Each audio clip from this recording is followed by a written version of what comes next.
Hello, I'm Hayley Legs here at Bloodstock Festival 2016 with Alex Skolnick of Testament of Fame, but you're currently here this weekend with Metal Allegiance. Yeah, absolutely. We just had an amazing set here We at saw Bloodstock. It went great. It's our first, not only our first outdoor festival, but our first time in Europe as Metal Allegiance, and our first time in the UK. And it went well for you. Yeah, the crowd was just amazing. Even though some of us are established with other groups, it just feels very new. And we do have an old album of original songs, and we played some of the originals. But they responded really great. And that's impressive for considering it's Sunday of a festival, and that was 1 p.m. or something there. 1:45. Yeah, everyone's quite hungover. Yeah. Day 3. Oh, they've been going nuts. And we understand that, and we're not expecting much. And it feels like a new project, even though we're experienced and whatnot. Yeah. But it went really well, so it just felt good, and we're very grateful for the welcome. Yeah, I bet. Everyone's been doing it for years, but when you bring in all these different people together for the first time, it feels fresh. That's cool. Yeah, and you're presenting them with material. I mean, we're not just a cover band. We have fun with some covers, but we take pride in them, and we also want to do the original music, and we're proud of that too, and we're just grateful for the reception that it got. As you're all really established musicians, when you write original music together, who takes over the songwriting? Is it really a group thing, or do you take turns? Well, for the album, the Metal Allegiance album, it really happened in a couple phases. The writing phase was a small group. It was a quartet. It was just everybody had a different department. I had the entire guitar department was me. The entire drum department was Mike Portnoy. The bass was split between David Ellison and Mark Mengy, Mark Mengy's the guy that put the whole thing together. And then everybody sort of bounced ideas off of each other, and it just was this really organic process, and this small group that wrote this record. And then once we had the thing written, then we started bringing in vocalists, and we have a different singer on every song, in some cases 2. Yeah. I mapped out where I was going to solo, but it left a lot of space for guest solos.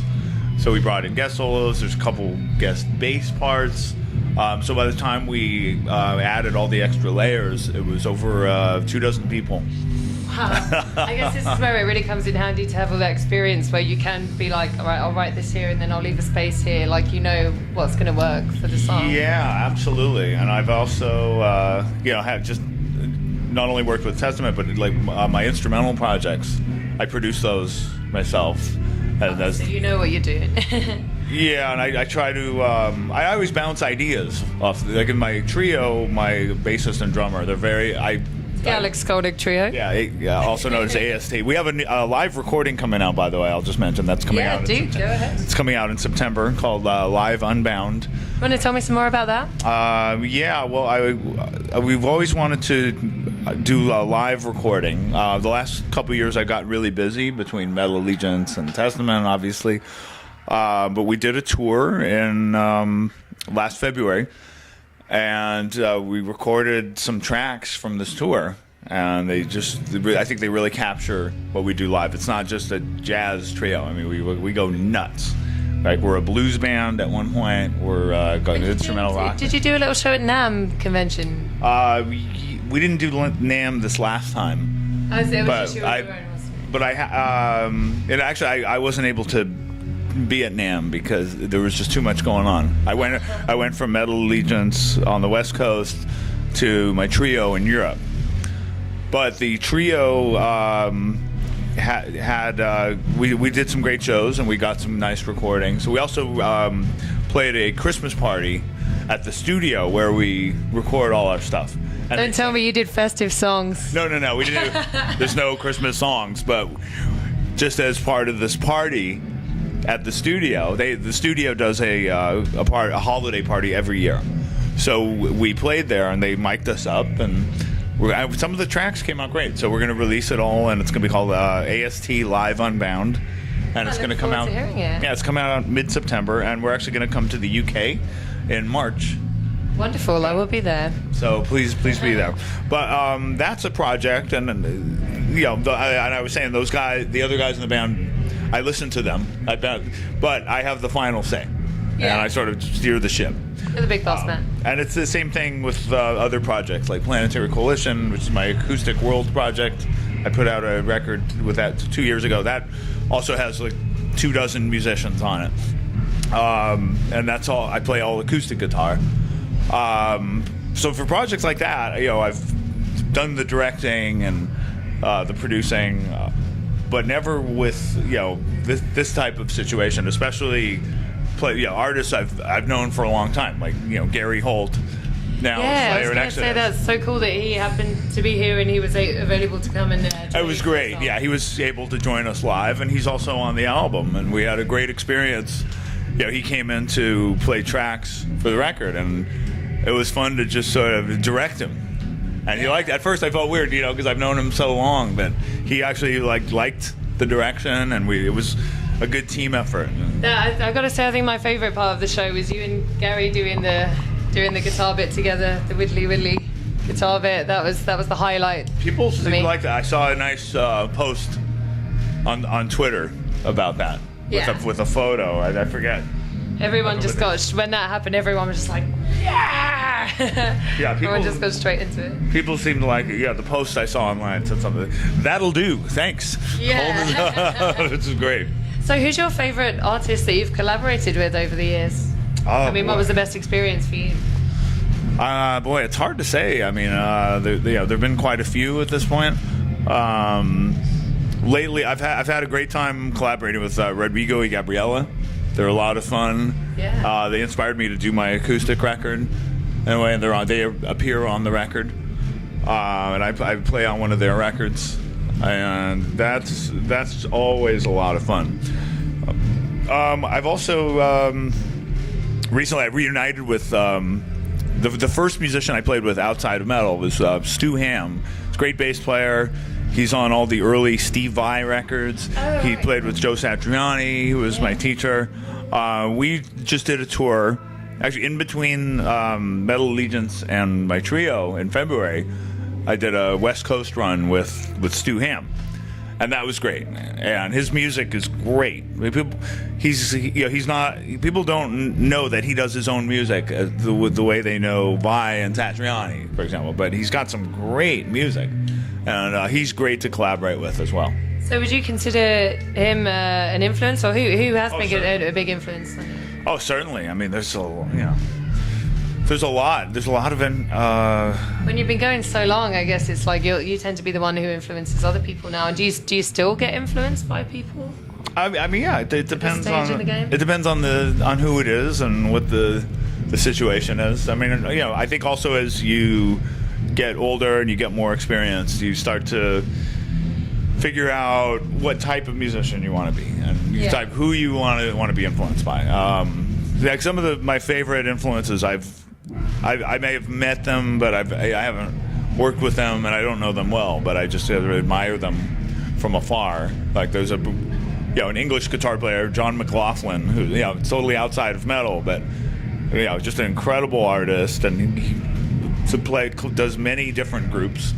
I'll go from playing with a group of Indian musicians to playing in like jazz rock, to playing real pretty like ambient music. Pat Metheny is the same way. Another great one is John Zorn, and I haven't met him yet, but I've actually played with 3 drummers that have played with him. I'm sure you could get someone to introduce you. I know. I know plenty of people who know him too. I work with a lot of musicians that work with him, so I will meet him one of these days. But he's amazing, and this is a guy that he cites Slayer as an influence, but also Charlie Parker, and you can hear those influences. And he does really like music that it doesn't even sound like him.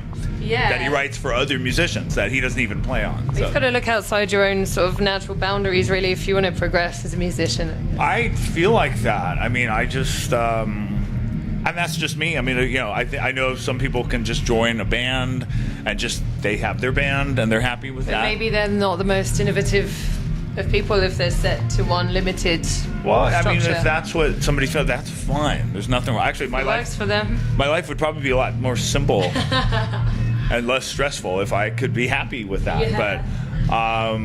But the stuff that I have to do a wide variety of music, and I have to do music that interests me.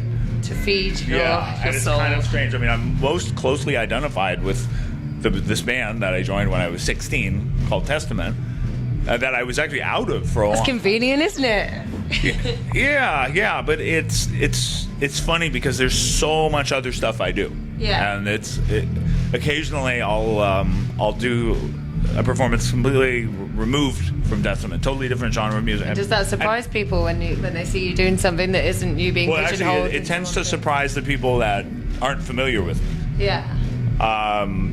Like I just did the Joe Satriani G4, which was a great event. It was Joe Satriani, Eric Johnson, Steve Vai, and Mike Keneally and myself. Steve Vai was like a guest for one day, but like the four for the G4, it was crazy. It was Satriani, Johnson, me, and Keneally.